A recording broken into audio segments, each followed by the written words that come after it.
రాజకీయ నాయకుడే. ఆయన తెలుగుదేశం పార్టీలో ఉండినా రాజకీయ నాయకుడే, కాంగ్రెస్ పార్టీలో ఉండినా రాజకీయ నాయకుడే, ప్రజా పార్టీలో వెళ్ళినా కానీ ఒక్క విషయం మటుకు మీరు గుర్తించాలి. రాజశేఖర రెడ్డి గారు ఇక్కడికి వచ్చారు 2004లో వచ్చారు. ఆయన వస్తే ఈ పాదయాత్రగా మొదలుపెట్టాడు, ఇక్కడి నుంచే మొదలుపెట్టాడు. వస్తే నేను దేవుని దగ్గర ఉన్నాను, ఆయన దగ్గర చేతిలో పూలు పెట్టాను.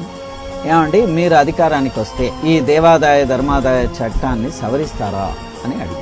తప్పకుండా అన్నాడు. మొత్తం కూడా తిరిగారు కదా. ఆయన తర్వాత మళ్ళీ యాజ్ చీఫ్ మినిస్టర్ వచ్చాడు. ఆయన నాకేమన్నా అంటే, ఈ చట్ట సవరణ సంబంధించినటువంటి ఫైలు ఎక్కడైనా ఆగితే మీరు నన్ను వచ్చి పర్సనల్గా కలవండి అని చెప్పాడు. నేను దాదాపు ఒక 35 సార్లు కలిసి ఉంటాను. ఆయన ఇన్స్ట్రక్షన్స్ కూడా అలాగే ఇచ్చాడు.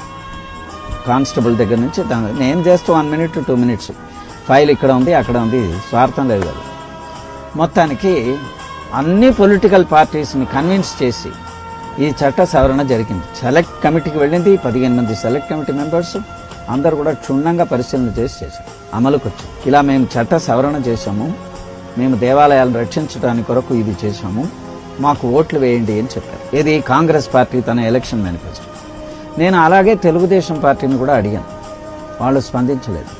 ప్రజారాజ్యం పార్టీని అడిగాను, వాళ్ళు కూడా స్పందించలేదు.